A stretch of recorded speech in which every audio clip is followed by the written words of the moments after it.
Okay, good morning, everyone, and welcome to a proposed new ministry plan for Albany Presbytery. My name is Kim Deal, Communications Manager for the Albany Presbytery and organizer for today's meeting. Before we get started, I'd like to go over a few items so you know how to participate in today's event. Next slide, please. By default, you are listening to this webinar using your computer speaker system. If you would prefer to join over the phone, just select telephone in the audio pane and the dial-in information will be displayed. Next slide.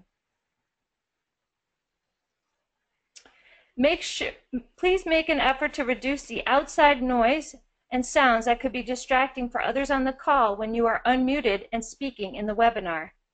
Next slide. You will have an opportunity to submit questions to today's panelists by typing your questions into the questions pane of the control panel. You may send in your questions at any time during the presentation. We will collect these and address them during the Q&A sessions. Next slide, please. Also, please note that we may not get to all the questions that are sent to me. Please raise your hand if you would like to comment, and we will do our best to get to as many people as possible. Next slide, please. The webinar will be recorded, and the panelists will be actively monitoring any feedback that comes in until 11 a.m. this Thursday, September 8th. Please send your feedback, questions, and suggestions to Kim at communications@albanypresbytery.org. I will forward all feedback to the panelists for their review. We ask that you are patient with us. We have been working to provide a seamless experience, but as with any technology, we may run into a few glitches, as we did this morning. Thank you for your patience and support. I would now like to introduce Shannon Vance Ocampo, Albany Presbytery Transitional Presbyter, to introduce this webinar. Shannon? And I need to unmute you. And renewal, and another on congregational excellence and renewal. And these have been led by Tim Coombs, our associate for congregations, and it's been a great and a lively team. These teams have encompassed many newer folks in the presbytery, and we're really excited about the proposals that this team will be bringing us. These proposals are coming before the presbytery meeting, which is on October 1st. They were looked at by the council back at the council's retreat in July. And this webinar and the webinar last week on structure are the two pre-presbytery webinars for you to take a look at. Both of these items are coming for a first reading on October 1st at our presbytery meeting. Tim will be leading the webinar today, and he's joined by Jennifer Wegter-McNally. Jennifer has been in our presbytery for the last 2 years. She began serving as a member at large and on our committee on ministry, and has recently begun serving this summer in a yoked interim position with the Lutheran Church in Troy and in at Russell Sage College, as well as the new campus chaplain with Troy Area United Ministries. So we're really glad to have Jennifer here with us as well, and they've put together this webinar for us.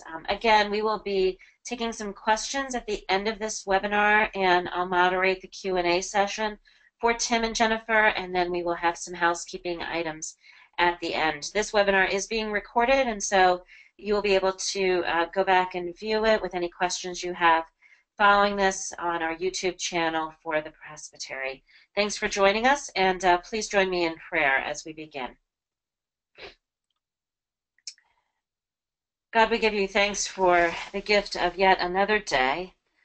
We give you thanks for the opportunity to serve you and for the opportunity to continue to grow in our discipleship and to continue to grow in our leadership of your church. Be with us over the next hour as we continue this time of discernment, as we seek your preferred future for Albany Presbytery. Help us and guide us and fill us with your Spirit in this time that we are gathered together over this webinar. We pray all these things in Christ's name. Amen.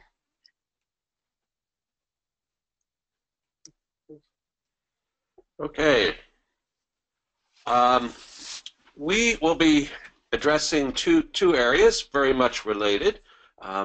First, an approach to congregational renewal for the presbytery, and then also to determine skills for pastoral leadership in our new context. So those are the two areas that our group was assigned to look at. In terms of congregational renewal, there's a threefold strategy for congregational renewal, depending on the kind of church. First, we want to encourage and support entrepreneurial ministries in the presbytery for churches that are prepared and willing to go in a new direction and start something new. We want to encourage vibrancy for churches that are sort of middle of the road, and to get them to a point where they are ready to pick up a entrepreneurial ministry. And then there are those churches that are in need of compassionate care. Not necessarily the idea of just shutting down churches and closing them, because we hope that the compassionate care is what is necessary for a church like that to perhaps turn things around. Pastoral leadership recommendations. This is the smaller part of our presentation because it's just a little bit clearer. We'll get to the congregational renewal in a moment, but there are 5 areas that we see as needed skills in the presbytery at this coming time.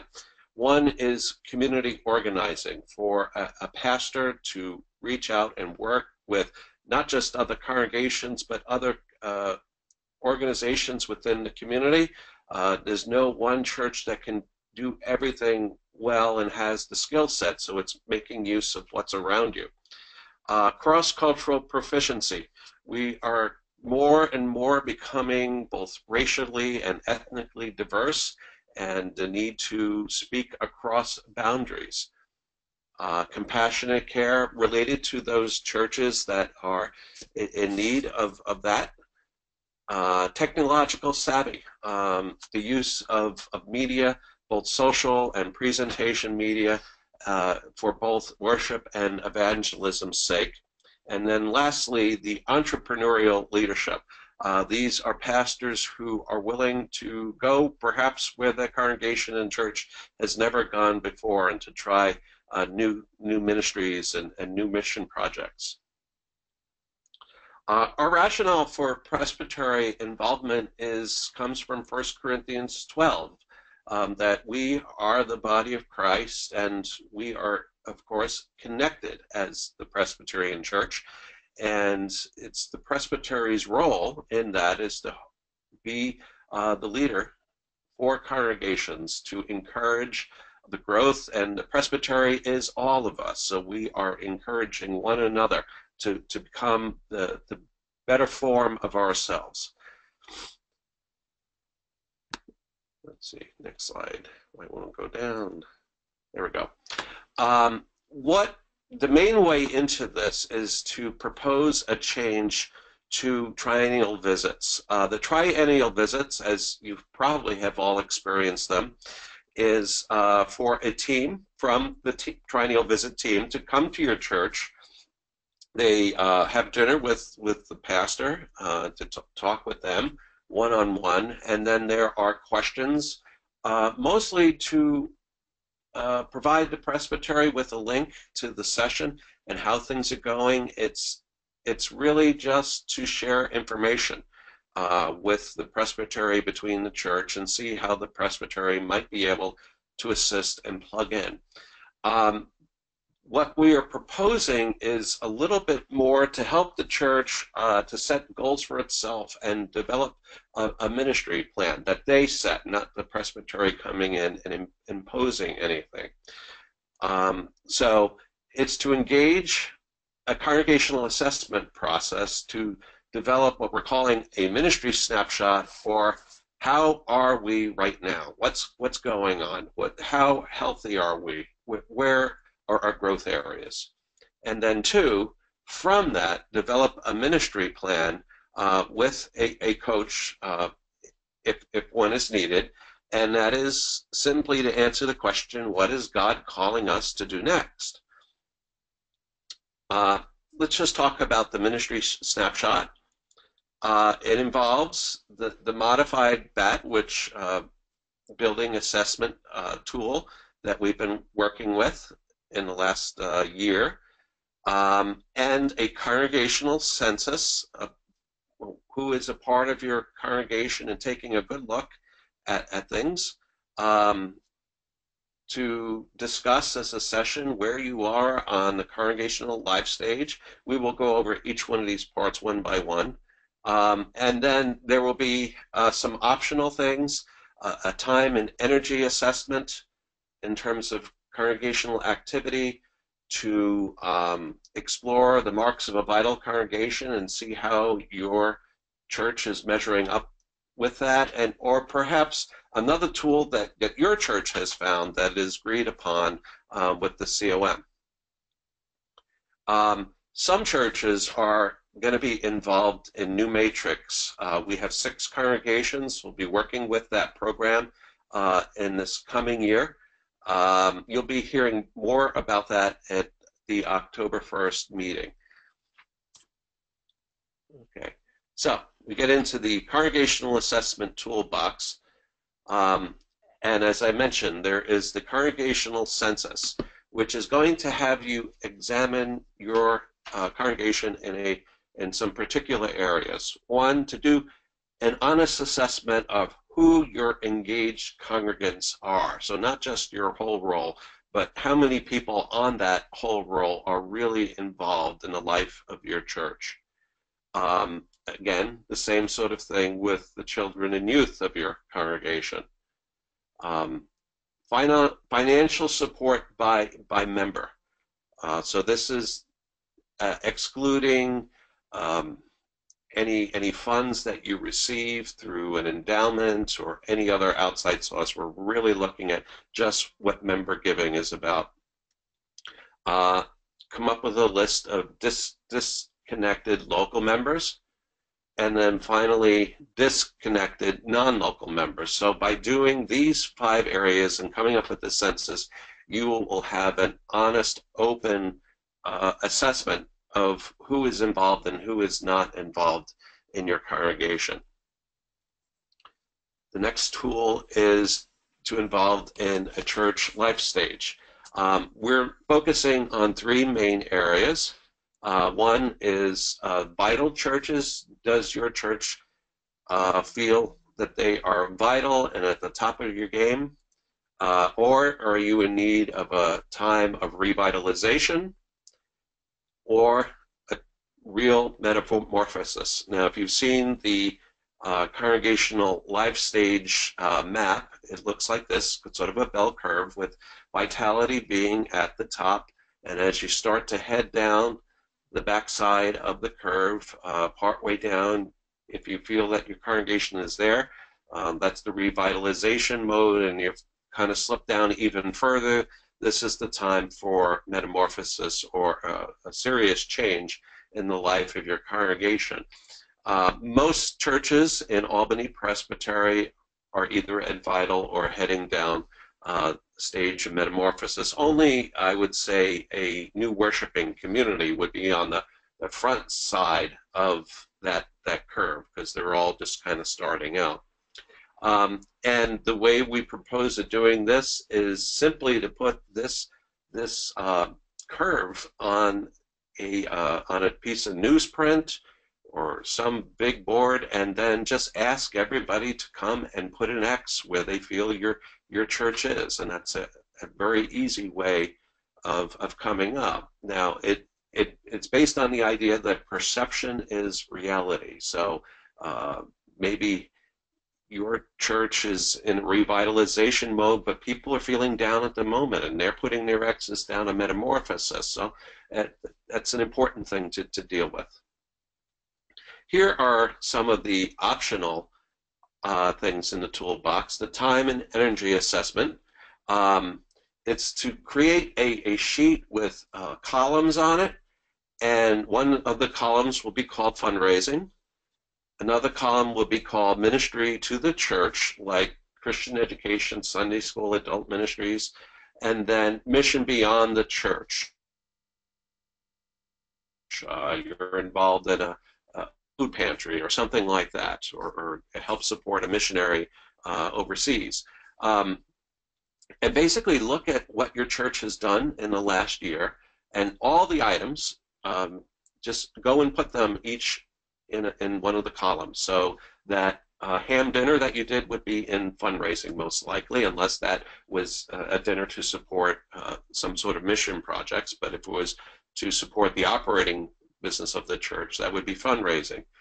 And go through and then assess how much time and energy each of these items in all three columns took in terms of time, energy, even money. And then once you have this all down and you total the amount of hours in each of the area, to just stand back and look and say, are we satisfied with that? And how our time and energy and money is being dispersed amongst these different categories. And then finally, there's the marks of a vital congregation. This is a listing that was produced several years ago to help churches determine whether they are healthy enough to apply for a congregational grant or loan. It is out there. We'll make it more marketable. It contains both quantitative and qualitative items for, again, this session to just read through and just give an assessment of where they are. Each of these things that we're talking about, a modified BAT, which is basically a quick building assessment, and the financial review that's on the Presbyterian Foundation page is, and then any of these assessments is part of the triennial visit. Every 3 years, church would be encouraged to do that. To do this, it doesn't really take very long to do. But every 9th year, or any time a pastoral transition, it will be a little bit more involved. We'd be encouraging the congregation to do the full BAT program, which there are 4 different parts to that one, not just the Presbyterian Foundation financial review and just a quick building assessment. That would encourage a nice CERTA review and having an assessor come to your building as well. There's the Congregational Assessment Toolbox, which we just covered. Congregational Assessment Tool, which is the CAT, which is a overall assessment of the congregational life and health. The Toolbox, which we just covered, and that would be done every 9 years or when there's a pastoral change. Then from all that information, working with the rep from COM or the triennial review to develop a ministry plan based on all your assessment items. First, to determine which things are technical changes that need to be accomplished, and then adaptive changes. The difference there, technical changes, we've been talking about this for a while, are simple fixes. A light is out in your building, so you change the light bulb. Boom, it can be done very quickly. An adaptive change would be is cut off to your church, and you've got to find another way to see and to function. So that would have to involve adaptive changes. Engage a congregational coach to develop a plan and how to implement that plan, particularly if it's an adaptive kind of change, to work with someone to help you develop steps to get to your goals. The plan, the ministry plan, there needs to be a consensus between the congregation and the COM about this. So both the COM, the presbytery, knows what you're about and can support you in your tasks, and the congregation has a sense of that support. And then the presbytery will support the church through grants and loan programs and any training that is needed for your congregation to accomplish these things. Just returning to the pastoral leadership piece, here are these 5 proficiencies that we've been talking about from the beginning. Technological savvy, community organizing, cross-cultural proficiency, compassion, entrepreneurial leadership. We, as a presbytery, are going to seek to make these things happen in 2 ways. Number one, to encourage churches to recruit pastors who have some of these skills as they come to their churches. These are 5 of many leadership skills that are listed in the connectional guide for churches. But we've been sensing our particular needs of our area. And also, besides recruiting of new pastors who may have these skills, we will also be offering training through the Synod Network or through the Capital Region Theological School, and even putting on some of our own programs. So be looking for these areas to be addressed in the coming years. Okay, we are at a time of Q&A. So over to you, Kim. Okay, Tim. I'm going to actually unmute Paul Randall, but he did have a question where he said, Tim, could you give us a fuller picture of what you mean by metamorphosis? And while you're answering that, I'm going to unmute him. Okay. Does Paul want to speak to that further? Paul, you're unmuted. You don't have to unmute me. I just asked the question and you read it, so that's I wanted to know. So great. Full picture of metamorphosis, Tim. Yeah. Are you asking what a church looks like that would be in a time of metamorphosis? Define metamorphosis for you. I want to hear what you mean by it. Want to answer this one? Or? Sure. It's Jennifer. I'm going to jump in on that. Our team was thinking of metamorphosis as a way of describing a really fundamental change in the life of a church, and that could take a lot of different forms. It might be moving to a new location, or merging with another church, or beginning a very new form of ministry. And the idea with a metamorphosis is that there would be a need for the presbytery for both assistance, because it's a dramatic time, practical assistance in a time of transition, and also a lot of spiritual care for members as they find their new places in ministry as the church goes through a really dramatic kind of change. And I think the other thing with that is we've been talking about taking a look at the community around the church and helping the church to identify what are the needs of the community. Because probably what the church has been offering and the community needs are not meeting each other. And so perhaps as we look at the community, other ministries, other ways of addressing the needs may come to light. Communities change, and sometimes churches are slow to adapt. Okay, got it. Yep.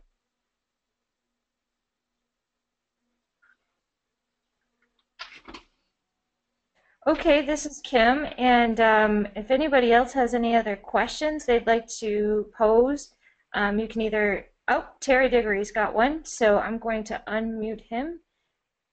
And Terry, you're unmuted. You should be ready. Thanks, Kim. I wanted to address the role of the triennial visits, and I'm speaking out of experience as a member and currently the chair, in fact, of the triennial visit task force.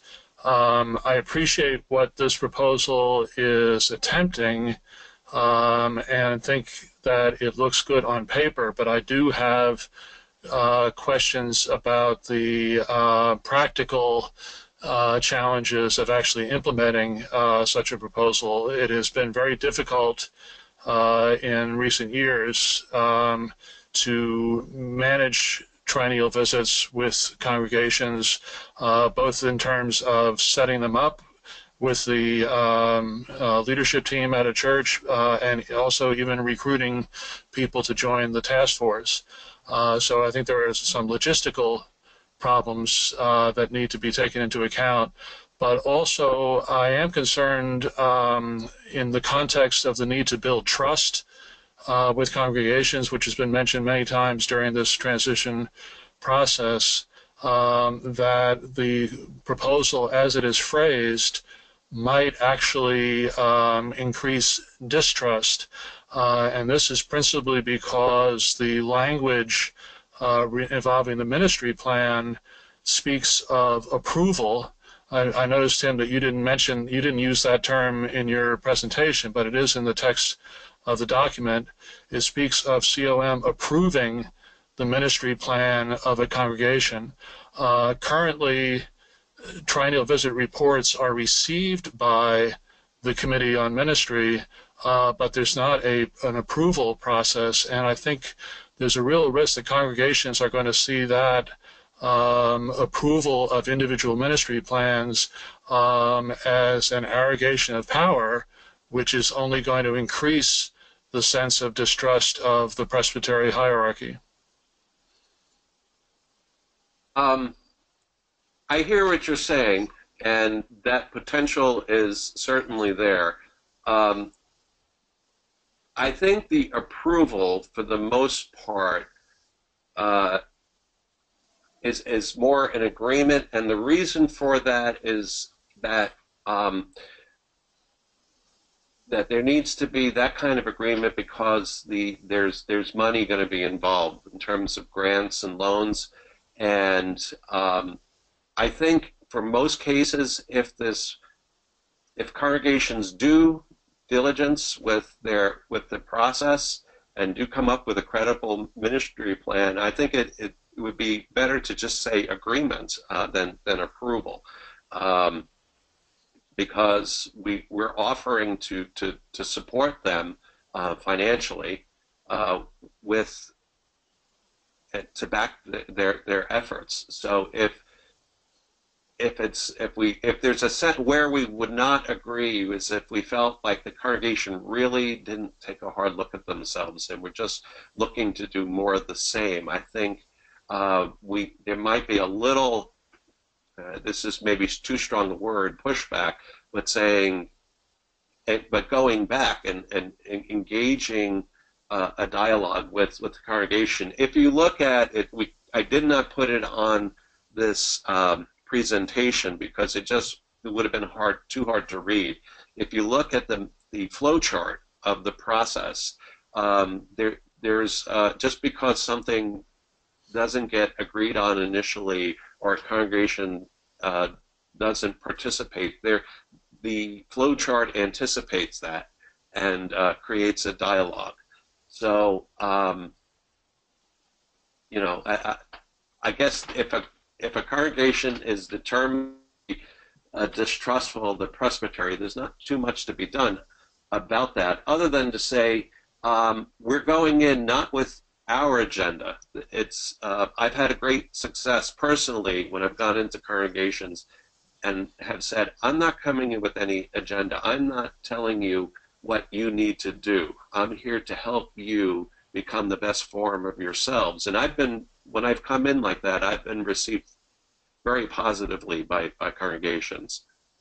Well, to follow up, I agree with what you just said, and that's indeed the way we've tried to approach triennial visits in recent years.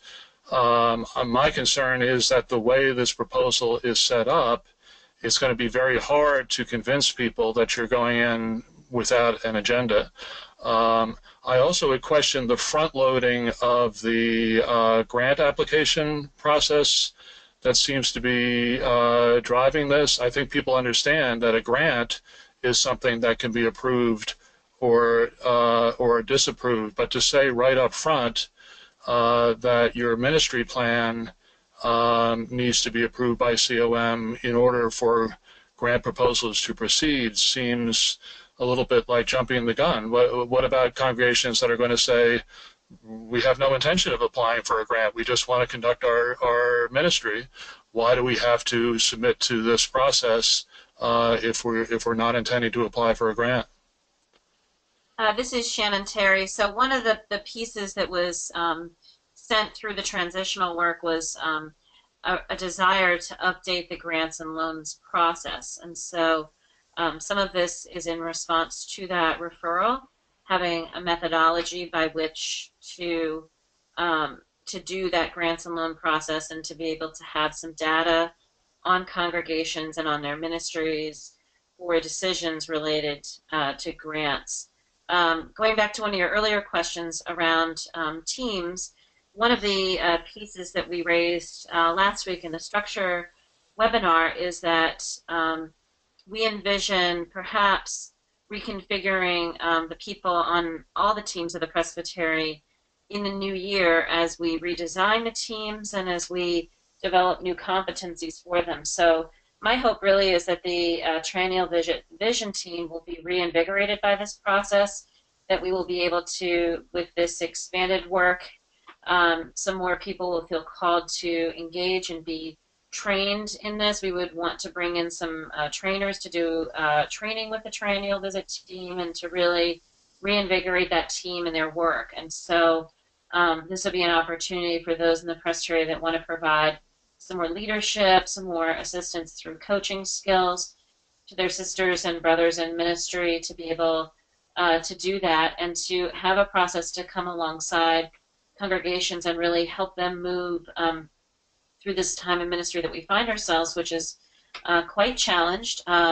The ground is constantly shifting, and it is very hard for congregations and for pastoral leadership to find their way forward in many ways. And so we want this to be a process where we come alongside and we really coach and help congregations move through this landscape, which doesn't show any signs of slowing down or reaching equilibrium anytime again, but being a constant sort of time of really surfing through ministry and riding kind of each wave as it comes up. And so we want to, that's why we want to be more intentional about the visits and more intentional about the timing of the visits. Again, not to be heavy-handed, but to be in that assistance framework. So perhaps some of that language, Terry, as you're noticing it from where you sit, is not as clear on that, and those are certainly some revisions that we could make in the actual document to make that clearer as we move into October 1st. Jennifer wanted to say something also. The trust issue is something that came up in our team, and I've heard it in a lot of different conversations. And I'm new to the Presbytery. I'm coming at it without a lot of specific knowledge of the history, but the reality is that different committees of the Presbytery, not only trustees and not only related to finance, but there's decisions that we make all the time about approving new calls or approving relationships between churches on the Committee on Ministry or offering opportunities for training for elders and pastors. There are many ways in which decisions are being made all the time about congregations in the relationship with the Presbytery, and the hope, and we need help in how to communicate this as well as possible, is that refiguring the triennial visits will create something that is a more transparent and concrete way of having a conversation, respectful conversation with the congregation about this is where we are, this is where we want to be, where we feel called to from the church, and leading to a clear understanding on the Presbytery side so that decisions can be made in an open and transparent way and a good conversation can happen so that there's a real connection between the visit and how the church understands itself and the way the Presbytery is offering support. Okay, thanks for your response. I don't want to take up more of the time of this webinar. Okay, thanks, Terry. I'm going to mute Terry, and Katie Stenta has been patiently waiting. So, Katie, you should be unmuted at this time. Hello, yes. First of all, thanks for all the work in this, trying to figure out how to do this. I think that this could speak to a need in the presbytery for resources that are not necessarily just money. I know money is in there and it's really important. But to me, a key part of this is I think churches feel very lonely in whatever part of the process they're in, and that they feel like that they have to figure it out by themselves. And I think if we can figure out a way where this process is so that people are not feeling alone, and so they can feel like they're partnered and they're understanding that's what's going to help to start to build trust, and it'll be people to partner, because I think a lot of churches feel like their leaders have to figure it out all by themselves, and no one knows where the greater church is going, and so they're very afraid. But this is some of the flexibility and moving to it. And I think if, say, a triennial team or anyone came in and said, we're going to help you find resources for the questions that you need, whatever those are. We're going to try to find you information or partners or people to work with and help you steer this so it's not just you holding yourselves accountable. I feel like that would be a lot easier on churches. I guess the question is, like, how best do we communicate all that? But I feel like that this has some of that flexibility that could really work towards it. One suggestion that when we shared this basic plan with the council was the council suggested doing this regionally, so that churches in the same neighborhood of one another would be doing the assessment, creating their ministry snapshots and plans at the same time, which seemed a great idea to me, as much as we were able to do that, as opposed to a scattershot approach. And there are other reasons that it makes sense as well. So the idea that your neighboring churches will be doing this and coming up with perhaps the same goals and plans means that you can come together and work as a team on coming up with your ministry plan and how to fulfill that. I think, Katie, your question also speaks to this issue of resourcing, and one of the things that we all must be much more proactive in as leaders as the presbytery, the committee on ministry, presbytery officers, the trustees, staff, things like the triennial visits team, is spending time beyond the presbytery in our larger synod community, which has many, many resources which are coming on in the larger denominational, ecumenical communities through things like CRTC locally, but keeping in touch with our ecumenical neighbors. And so being able to know what the resources are, and so as we do these assessments with congregations, and we have that moment when we step back and take a look at something and say, are we satisfied with this? And the answer comes back, kind of, or no, or I'd like to do more here. I feel like God is calling us down this road, to then know what the resources are for that particular congregation or for that particular need in ministry that they have, and being able to hook them into that. So the synod has a networks person on staff, and all he does is coordinate the networks and make sure connections are made. So having a direct line to that staff person and being able to share. We have a congregation that's really concerned about issues of gun violence, for example, in their community, and wants to get engaged in ministry, and for him to then come back and say, we have a network on that of other congregations around the synod who are doing that work. How can we plug them in if there isn't a local place for them to plug in to get resourced? Or if a congregation is interested in spinning off or hosting a new worshiping community, getting them in touch with that office in Louisville and making those connections, I think, will continue to be very important, to remember that we're a connectional church and that we don't have to make it all up on our own. That's one of the gifts that we have in our denomination. Yeah, just to follow up, I feel like sometimes people feel like the study or the assessment is the goal. And what I like about this process is that the assessment is a tool. That's not the goal. And I wonder how, as if we can continue to translate that well. That, we're using assessment not because we want to assess your congregation and that's the goal, but we want to give you the tools so that you can go on and do ministry. And I think, I think we can do that. I think we can get there and translate that. But I feel like the more we do that, the better. Thank you. That's really helpful. Okay, this is Kim, and I'm going to mute Katie. David Haas has been patiently waiting. He has a couple of questions that he's posed in the question pane. I'm going to unmute him. And David, at this point, you should be unmuted and be able to ask your questions. David? Okay, he's unmuted, so if he can chime in, he can, but I'm going to read his two questions. He has two. The first one says, there's an administrative commission provision in the flowchart matrix. No? Sounds coercive at the bottom. I guess he's questioning the matrix, the administrative commission provision in the flowchart? Yes. Okay. Hi. I've been doing triennial visiting for a while, and I am concerned often we get a long look of what are we doing here exactly.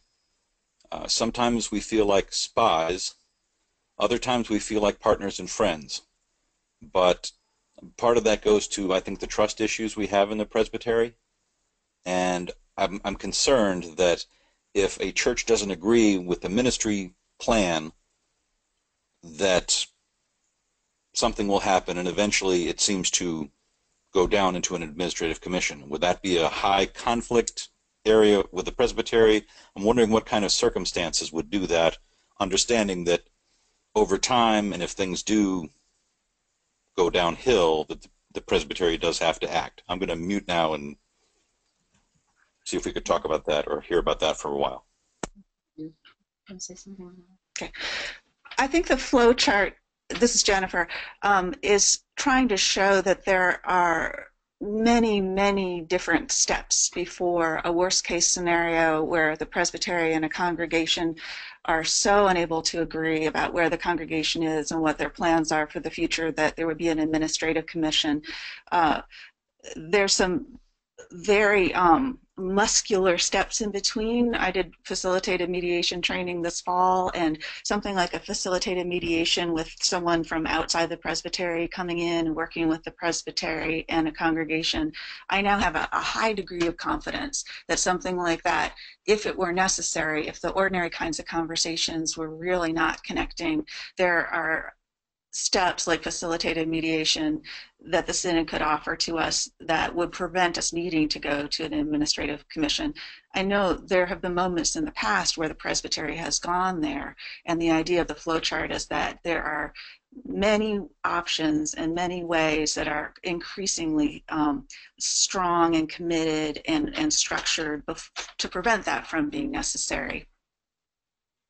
There's also a process in some other presbyteries, David, where presbyteries use administrative commissions not because of conflict or problems, but for generative and creativity and new ministries. So and this has been written up in the Outlook and in some other media channels in the denomination. This has been used some in Philadelphia Presbytery, which is, I think, the closest presbytery to us, where some presbyteries actually use administrative commissions when there is that time when a congregation has decided to do something radical and new and go in a very different direction, such as sell the building and turn it all into housing for the homeless, and then to nest themselves in a new place for their worshiping life, and to use this large building that they possess as a gift to their community and do something very different. And an administrative commission will come alongside and walk through that process of revisioning and creativity and an expansion of ministry in a very different way. As a congregation might say, rather than saying, we're down to 10 people in our membership, and we want to hold on until the very, very end to say, you know, we believe God's calling us to use this incredible resource that we have of a building that's in just the right place in our community to do something new. And an administrative commission comes in at that time to help and walk alongside. The role of an administrative commission is to assist and to help in a way that a congregation is not currently equipped or able to do. And so I think there can be a lot of uses for ACs. Obviously, that is not something that we want to start with, and we have to acknowledge what all of the resources are in the toolbox with congregations, and an AC is certainly one which is provided for in the Book of Order. So we, you know, here in our presbytery, we tend to use ACs at a time of closing of a congregation has been the most typical use, or in a time of intensive conflict, that's been less of a use. But we typically provide for an AC at a time of closing to help manage those details for a congregation, and that may be an outcome for some in the metamorphosis stage. Yeah, I would say perhaps we could update that flow chart, and before you see AC, put in mediation there, because you know, if the presbyterian and a congregation is butting heads, you know, just forming an AC is not certainly going to build trust, but a mediatorial conversation probably does need to take place first. And I think that it says that in there. Mm-hmm. It is a final step. It's just there's some nervousness when, quote unquote, the presbytery comes out to a church that, oh, they're going to do this, or oh, they're going to do that. And I wanted to emphasize the partnership that the triennial visiting is supposed to establish. We're listening, we're not telling. Right. David, did you want to also pose your second question? Well, I guess what I want to avoid is somebody having the perception that, oh, I'm sorry, congregation, you've failed 3 steps of the building assessment tool. You don't have a handicapped accessible ramp, your roof is falling in, and you've got some dirt on the inside of a room somewhere. 3 strikes and you're out, we're going to close you. We'd like to avoid that kind of a conversation, ever. Right. I would agree, and at the same time, I think if a congregation does take a close look at itself, it does the assessment things, I think it's at that point that if there are some glaring needs, they will see them themselves. They won't need the presbytery to point it out. And that's what the assessment tools are all about, is that the session basically does it's a helpful tool to help the session take a good hard look at the congregation, its building, and every aspect of it. One of the things that we found the last 6 months as we've worked with the building assessment team that Kate Kudfilla has led from the trustees, and she's led it very pastorally, which has really been the right touch. And I think that is the need across the board, is to continue walking kind and loving and pastoral ways with each other, no matter the circumstance. And if we come into anything with suspicion, then to start there and to talk about what is creating our suspicion of each other, and to first settle those issues before we move on to the next. Kate has been working with this BAT team, and there have been congregations, of course, that have we've had a building assessor that we've offered to congregations, and he has turned up some things in some congregations that they were previously unaware of, or that were worse than what they thought they were, perhaps. And working through that process of pastorally working through them, referring those congregations to the right resources, that's exactly what the BAT team has already begun doing, and that's, I think, a real way forward for all of us, of how we, when we notice things, that we can work through them and walk alongside each other. And my experience is that congregations know where their problem areas are, but they're so overwhelmed by them that they just kind of push them aside because they don't know how to deal with them. and this process would engage a conversation. And perhaps with the presbytery, if the congregation, the session could see the presbytery more in an ally role, maybe, and other congregations around them who are in the same position, they won't feel so lonely as Katie was bringing up, and can begin to deal with some of these things. That's what we hope will come out of this process. The other things that look a little scary, that we have to put them in there, because if things totally go sour, it's no surprise to anybody that. But I would think that would be the worst case scenario, and hopefully we'll never get there. But you know, if a congregation does an honest effort with the assessments, I don't think that that's going to be an issue at all. Oh, Jennifer. Just to touch back on the original example of a congregation who does the that part of the snapshot and looks at themselves and notes that they have these challenges with the building, it's also the congregation who's leading the conversation about what their ministry plan is. So the presbytery representatives are going to be listening and following along with how the congregation understands its challenges and how the congregation feels called to respond.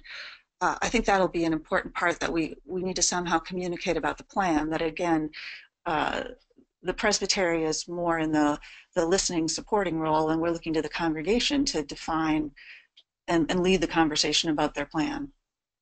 Right. At the end of the day, this is a conversation about discipleship and about following Jesus and about finding new ways to enhance the ministry to which God has called us. So my hope is we can always start our conversations there with who we are theologically and biblically, and who God has called us to be, and the joyfulness that we respond to that call of God to do ministry where we are planted. Kim, I think we can, I don't know how many more questions are in the queue, but looking at the clock, I feel like we could take probably 2 more. Yeah, so we have a little bit of an unusual thing here. Earl is on my phone, and I'm going to try to put my speaker for the phone up so he can ask his question. So, Earl, you're on. Let's see if they can hear you. Can you hear me? Yes. Can you hear me all right? Mm-hmm. Okay. Yeah. I want to take a quick look at the pastoral leadership part. And I think, Kim, it would be helpful. I'm sorry, would be something I might be deficient in, because I can't figure out how to get this phone to work with my computer. Anyway, the question that I have about the list of pastoral leadership questions. Are you getting feedback on this? We are getting feedback. I think, Kim, it would be helpful if you could just repeat Earl's question to us. I'm not. My question is not critical. I think you're on the right track to be of service to the churches and go in as a helper and a colleague, first of all. So this question is about the list you had about pastoral qualifications. Kim can read that, and you can respond to it. Okay, so the question that he has,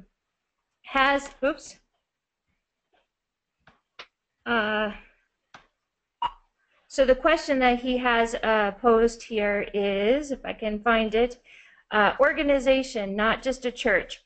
Obviously, you do not intend to leave these out, but do you think they should be of primary importance on the list, or are other more important, are there other more important things? Wait a minute.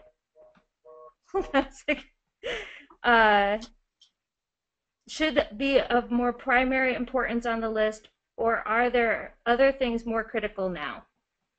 Did you understand the question as I read it?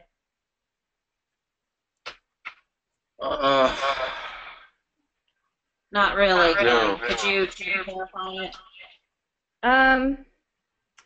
Okay, let's try this. Where Where do preaching, biblical, and theological leadership fit in for pastoral leadership, if not in the top 5 categories? The 5 listed could apply to any nonprofit organization, not just a church. Obviously, you do not intend to leave these out, but do you think they should be of primary importance on the list, or are other things more critical now? I think that feedback. These items are in addition to the biblical and the preaching work. Seminaries do a very good job of teaching biblical studies, preaching, church history, and things of that nature. And so, yeah, I guess I would say those are a given, but in terms of coming up alongside of those items, which are very important, or are these which are, I think, unique to our situation in time, in addition to the biblical and the preaching work. These are also evangelism oriented. So one of the markers of 21st century ministry is that we are in the mission field, that we live here in upstate New York among a population which is 50% disinterested in any organized religion, not just Christian faith, but any kind of faith tradition. We also have many folks, even within our own tradition that we know, who are quite nominal. And so the issue of how do we reach folks, and how do we tell the story of Jesus, how do we do evangelism in that situation with the underpinnings, obviously, of our biblical, pastoral, homiletical leadership. And these are the 5 areas that we have identified as touch points for resourcing, for trainings, and for competencies as we talk with search teams as they're calling new pastors to come in to talk with them about how do we look for pastors who really hold these competencies. The Committee on Ministry looked at a video that was led by Jan Edmonston, who's our current moderator of the PCUSA. It's called Calling the Pastor You Need, Not the Pastor You Want, and we've been showing that to our pastor nominating committees, and they've really been resonating with that. Many of these competencies are lifted up in that video and in that dialogue about how do we call a pastor, how do we call a pastoral leader, how do we renew our commitment to ministry in a way where we can reach those who are speaking a very different language than we are, and who are in different communities than the ones that we currently are in. So these are very evangelism-oriented competencies, and the idea is that these are competencies that we would focus on as a presbytery for a period of 2 to 3 years, and then we would go through another time of discernment of figuring out what the next competencies are, again, because of the fast-moving nature of ministry, that we can't just say these are the competencies for the next 20 years, but giving them maybe a 2 to 3 year at the most shelf life, and then looking for the next horizon in evangelism. Making use of your observation, Earl, I think it might benefit when this document is finalized and as it goes through revisions to add something about contemporary tools for evangelism or something like that, because I see why, looking at the slides and the reports, it's not obvious what you pointed out, that there's an essential foundation of ministry, and that these are particular tools, and we use tools in the other part of the toolbox metaphor in the other part of the report, and maybe it makes sense to use some toolbox imagery and metaphor here too, that these are evangelistic tools for the current day, something like that. Kim, do we have one final question as we finish up the webinar today? Yes. So Leonard has had his hand up for quite some time. I'm going to unmute him now. Some other people have been sending in comments, which I think we can easily send to you and have you guys respond. But Leonard, you're unmuted if you wanted to add your thoughts right now. Okay, let's see if this technology works. I wanted to go back to something Terry said about approving the ministry plan. I was part of the group that worked on this, and what I want to assure people of is that there's no desire for the presbytery to start approving specific congregational plans. Underneath all of this was, I think, a great fear of inertia, that it's just so easy for congregations and pastors to stumble along doing what they were doing the week before, and in this rapidly evolving time, we really want to encourage congregations to think about how to interact with their communities. So no desire to push particular plans, but a heartfelt to encourage congregations to think deliberately about how they are going to act. Mm-hmm. I affirm what you just said. Yeah, okay, that's all I had. Okay.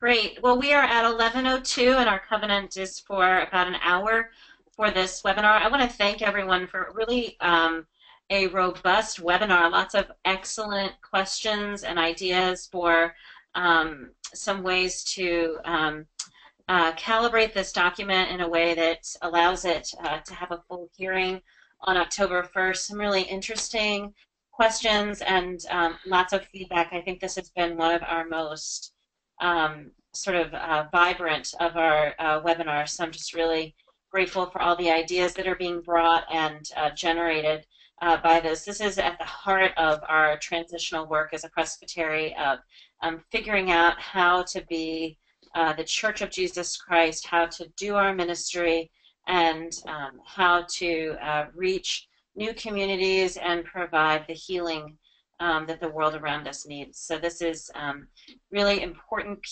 pieces, and obviously our mission and our ministry drives everything else that we do. So this is really, I'm very grateful for the robustness of the conversation today and for all of those who have participated in the webinar and those of you who will be listening to it later who could not log in.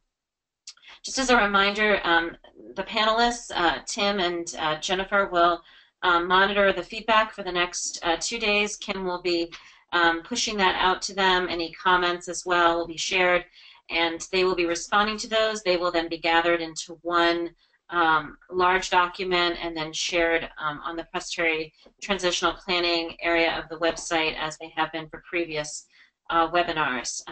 Again, you can see all of the work of our transitional journey with each other under the Resources tab of the website, and in there is a tab called Transitional Planning, and it has a long timeline of all of the work that we've been about and that we've been doing, including all of our webinars.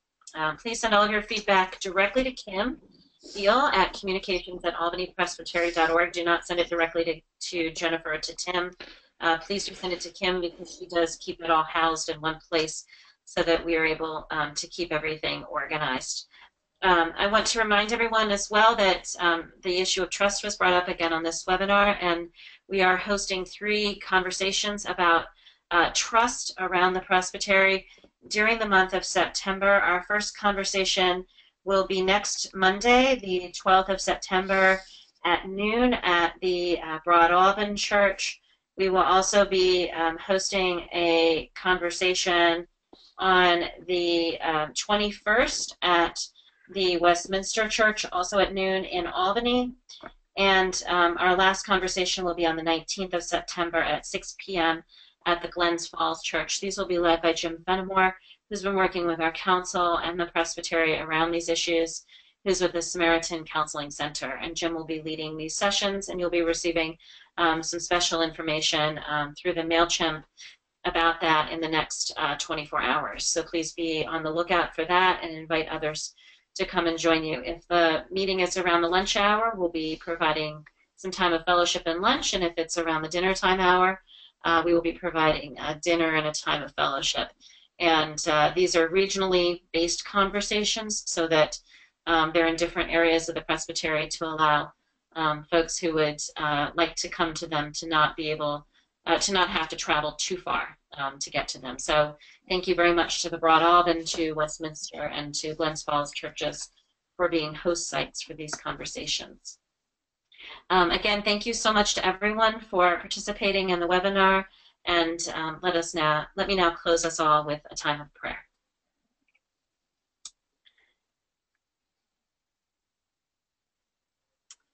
God, you sent Jesus to live and be among us and to be our light and our direction. Be with us as a presbytery, as we follow Jesus, as we seek to live into our call of discipleship in greater and greater ways. Help us to see the emerging church around us, to see the communities that we are not yet in, but that we would like to be a part of, to see the places where we can do ministry in new ways. Continue, God, to guide us, to draw us together, to knit us together in trust, in love, and in friendship. We pray all these things in Christ's name. Amen. So thank you again, everyone. There was a typo on the last slide. The presenters will be, or the panelists will be reviewing your comments for the next 2 days, which is actually Thursday, the 8th, not Friday. So Thursday the 8th until 11 a.m. They will be actively monitoring and responding to your comments. Thanks so much for attending, and have a great day. Okay. I think that worked okay.